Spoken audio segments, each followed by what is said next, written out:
Hola a todos, hoy estamos reunidos acá y entramos a sus casas porque quiero presentarles a un profesional. Él es el doctor Eduardo Silvestre, es divulgador científico de Medihome, que nos va a hablar en un día especial donde muchas dudas aparecen sobre el síndrome de Asperger. Y para eso lo tenemos a él, así que bienvenido Eduardo, ¿cómo estás? Hola, ¿cómo les va? Bueno, muchas gracias por invitarme y saludos a todos los oyentes. Bueno, Eduardo, cuando uno piensa en Asperger, ¿en qué tiene que pensar? ¿Cómo son las personas que tienen el síndrome de Asperger? Bueno, como vos bien lo dijiste, es un síndrome, ¿no? El Asperger es una problemática del comportamiento y un síndrome implica que tiene un conjunto de síntomas y de signos, ¿sí? Pero nótese que claramente no dije que es una enfermedad, porque en realidad no lo es, ¿sí? Los chicos, las personas que tienen esta problemática, en realidad lo que tienen son capacidades diferentes que les cuesta adaptarse a lo que es la socialización tradicional, ¿no? O la socialización propia de determinadas culturas. La principal característica de las personas, de los niños que forman parte de esta población es justamente eso, una forma particular, ¿sí? De relacionarse socialmente con los otros, que difiere de la modalidad habitual con que lo hacemos la mayoría. O sea, Vos sabés, los papás de Eduardo, los que... niños, sí, escucho. No, no, perdón, continúa, Eduardo. No, digo, los papás de los chicos que presentan esta problemática suelen detectar tempranamente que sus hijos se comportan de una manera diferente al resto de los niños o quizás al resto de los hijos que tienen, ¿no? Suelen hablar como más tardíamente, o sea, la aparición del lenguaje que los pediatras sabemos tiene una determinada cronología, a partir de los 6 meses empiezan los gorgojeos, a partir del año las primeras palabras y después progresivamente va incorporando distintas modalidades semánticas, todo esto va apareciendo pero como un poco más retrasado, ¿no? Entonces, además de esta dificultad, podríamos decirlo de alguna manera, en el lenguaje, a estos chicos otra de las características que también le llaman la atención tempranamente a los papás es que les cuesta conectarse visualmente con las otras personas, ¿no? Y que tienen una expresión en el rostro, en la cara como particular, como de cierto desinterés hacia el resto de las personas. Y cuando son un poquitito más grandes y empiezan a jugar, digamos, tienden a jugar en forma individual, les cuesta compartir juegos con otros chicos y sus juegos son como peculiares, ¿no? Repetitivos, estereotipados. Y todo esto, digamos, en medio de cierta sensibilidad emocional, ¿no? Se frustran rápidamente, tienen tendencia a enojarse, a oponerse. Todo este conjunto de cosas hace que los padres en general les llame la atención y consultan. Pero ¿sabés qué es lo importante? Que los padres que lo diagnostican, que ven esto tan tempranamente, muchas veces nosotros los pediatras no estamos preparados o adecuadamente informados para eso y no le damos la trascendencia que tiene. A tal punto que, como dijimos, los padres lo detectan alrededor del año, los 2 años, como ciertas cosas que le llaman la atención, y la mayor parte de los diagnósticos recién se hacen a partir de los 6 7 años, con lo cual se perdió un tiempo importantísimo para producir un abordaje adecuado de estos chicos con capacidades diferentes, ¿no? Claro, vos sabés que ahí hablas de un tema vos importante, Eduardo, que dijiste una palabra que es socialización, ¿no? El tema de socializar. Y en el mundo hay personalidades como, por ejemplo, Steven Spielberg, Bill Gates, Steve Jobs, ¿no? Personas que realmente son famosas y tuvieron mucho éxito y que, sin embargo, tienen el síndrome de Asperger, o tuvieron en el caso de Steve Jobs, ¿no? Y que son grandes, grandes sabios. Sí, por supuesto, por eso hablamos de capacidades diferentes, ¿sí? No hablamos de discapacidad, no hablamos de anormalidad, no hablamos de enfermedad.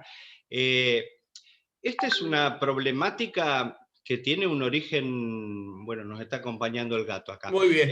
Después te voy a preguntar sobre el Asperger y los Y animalitos los también, cómo se animalitos. relacionan. Así que, Bueno, decíamos que en realidad, a ver, lo que es importante es entender que esto es una problemática de origen multifactorial, ¿sí? En lo cual lo genético está como muy presente, está muy presente a punto tal que es mucho más frecuente que hermanos con chicos con Asperger tengan más probabilidad que la población general, incluso los gemelos, ¿sí? Gemelos que nacen de un solo huevo, tengan mucha más frecuencia de Asperger que los gemelos que nacen de diferentes huevos, o sea, gemelos univitelinos o gemelos idénticos de los mellizos tradicionales. Y después también hay como características en los padres, cuando uno va un poco para atrás y mira los antecedentes, hay con bastante frecuencia antecedentes de ciertos trastornos del lenguaje de los padres. O sea que, si bien no se ha identificado exactamente cuál es el gen o cuáles son los genes específicos que condicionan esta problemática, claramente se sabe que hay un grupo de genes que actúan fundamentalmente sobre lo que es la maduración de las conexiones entre las neuronas, ¿no? La famosa plasticidad o neuroplasticidad o plasticidad sináptica, que sería el origen neurobiológico de la problemática de estas personas. O sea, tienen un cerebro absolutamente normal, ¿sí? Normal, por eso en los estudios complementarios uno le hace resonancia, electroencefalogramas, estudios de sueño, etcétera, son todos absolutamente normales, pero las conexiones entre las neuronas, que son justamente lo que dan determinadas funciones, en este caso lo que tiene que ver con la socialización, esa conexión, esa interconexión, esa maduración presenta como ciertas dificultades. Esto es la predisposición genética, pero esto solo no es suficiente. Esto, como dijimos, es una vulnerabilidad. Sobre esta vulnerabilidad genética van a actuar los diferentes factores, los factores medioambientales, los factores, por supuesto, psicosociales. Entonces, este niño que nace con esa dificultad genética va a evolucionar muchísimo mejor y va a tener una socialización más esperada a lo que es nuestra cultura, si lo acompañamos en forma adecuada, si se alimenta bien, si es educado, si es, por supuesto, querido, acompañado, entendido, ¿no? Y si tempranamente se entiende, digamos, esta dificultad en algunos aspectos que presentan y trabajamos, digamos, sobre sus debilidades, ¿sí? Tratando de disminuirlas y apuntalamos todo lo que son sus fortalezas, que como vos bien decías, son muchísimas, a punto tal que personajes famosísimos de todo el mundo y que han triunfado en la vida tienen esta problemática, ¿no? claro, y me pregunto si uno tiene un hijo con síndrome de Asperger y dice, bueno, ¿qué hago? ¿Qué hago? ¿Voy al pediatra? ¿Voy a hacerle un tratamiento? No, ¿cómo es?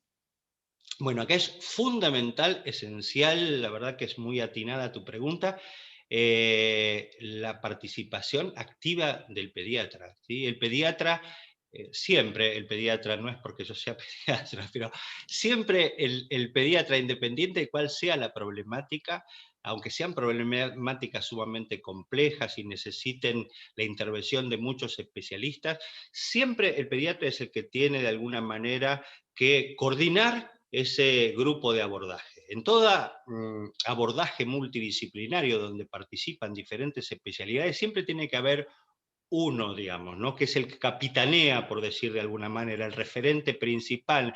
No tiene por qué ser el que más sabe de la problemática, pero de alguna manera es el que va a contemplar los diferentes aspectos y va a estructurar la cosa para que el abordaje sea oportuno, como corresponde, para que no se reciban diferentes opiniones, o sea, que centralice las opiniones de todos los especialistas. Entonces, aquí el pediatra ocupa un rol fundamental, fundamental, y qué es lo que normalmente hacemos independiente que se trate de un niño con Asperger o no con Asperger, ¿no? Cuando nosotros hacemos una consulta pediátrica, más allá de la problemática que el paciente nos trae, me duele la garganta, me salió un granito, tengo tos, digamos, uno hace una historia clínica completa, donde además de pesarlo, medirlo y revisarlo por completo, investiga su relación de este niño con sus pares, con su familia, con el juego. Esto es una consulta pediátrica bien hecha, ¿no? Es lo que a veces las situaciones nos llevan a que, no sé, a que queramos resolver la problemática que esa familia trae en 5 minutos. Y bueno, esto muchas veces es uno de los factores que hace que se retrase el diagnóstico de esta problemática con lo que ello implica, ¿no?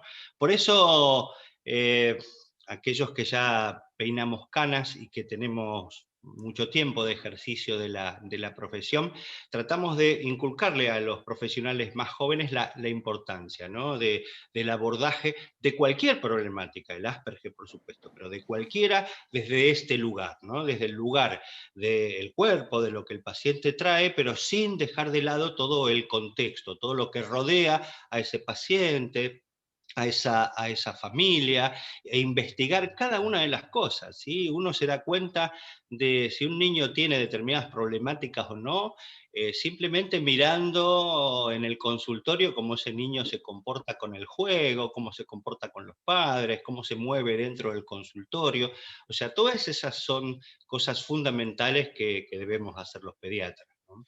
Bien, Doc, ¿y cómo es la situación del Asperger hoy en la Argentina? ¿En dónde estamos parados? Estamos bien, creo que, a ver, estamos pudiendo entender esta problemática desde este lugar que estamos hablando. Estamos mm, entendiendo que no se trata de una enfermedad, sino, como dijimos, de una problemática multifactorial, y estamos entendiendo que es necesario no tratar a estos niños como diferentes, ¿sí? ¿Sí? No tratarlos como diferentes, sino poder contemplar justamente algunas de sus diferencias, ¿no? Pero, a ver, la mayor parte de estos chicos, nosotros insistimos en que tenga la escolaridad tradicional, ¿sí? Sostenemos que no debe ir a escuelas diferenciales. Es importante que los maestros y sus compañeritos sepan tempranamente que presenta algún tipo de problemática para trabajar con ellas y para ayudarlo.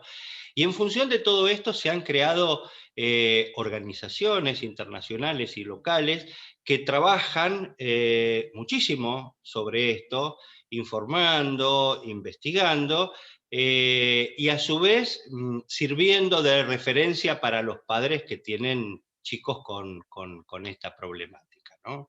Así que lo importante es esto, o sea, comunicarnos, entender claramente de qué se trata esto, y trabajar sobre este principal problema, que es integrarlos, ¿sí? Integrarlos, y por supuesto que lo pueden hacer sin ningún problema en la medida que las cosas se hagan oportunamente, ¿no? Bien, doctor, y para finalizar, si hay papás del otro lado escuchándonos y sospechan, tienen la sospecha quizás, o alguno de los factores que fue nombrando a lo largo de la entrevista se cumplen en uno de sus pequeños, ¿qué consejo le podría dar desde la divulgación científica, desde el profesional médico que usted es? A los papás el consejo que le doy es que insistan, ¿sí? Nosotros los pediatras, otra vez, digamos, los que tenemos más años en la profesión, el tiempo y el ejercicio nos ha enseñado que los papás casi siempre tienen razón. Así que si notan cualquier anormalidad, anormalidad o cualquier cosa que les preocupe, para eso está el pediatra. Y la preocupación en sí mismo amerita una consulta.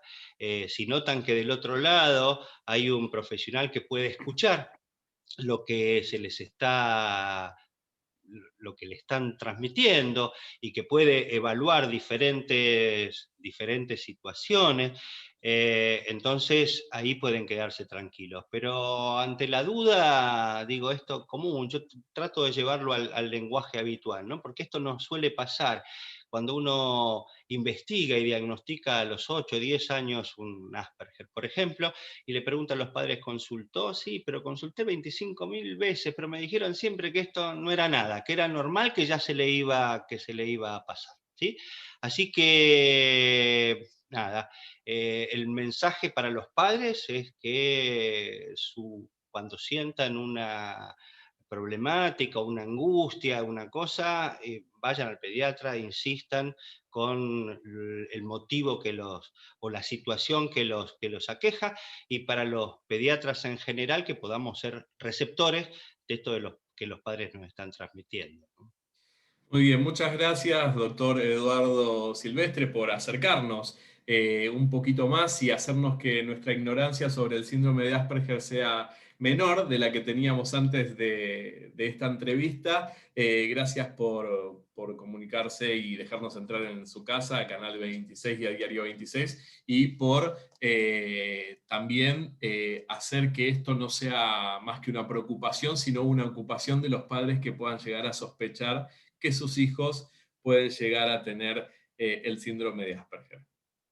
Sí, absolutamente. Gracias por invitarme, y vos has dicho la palabra adecuada. Sí, es ocupación más que preocupación. Así que bueno, gracias y siempre a vuestra disposición. Allí pasaba el doctor Eduardo Silvestre, él es divulgador médico y divulgador científico de Medihome y nos habló del síndrome de Asperger.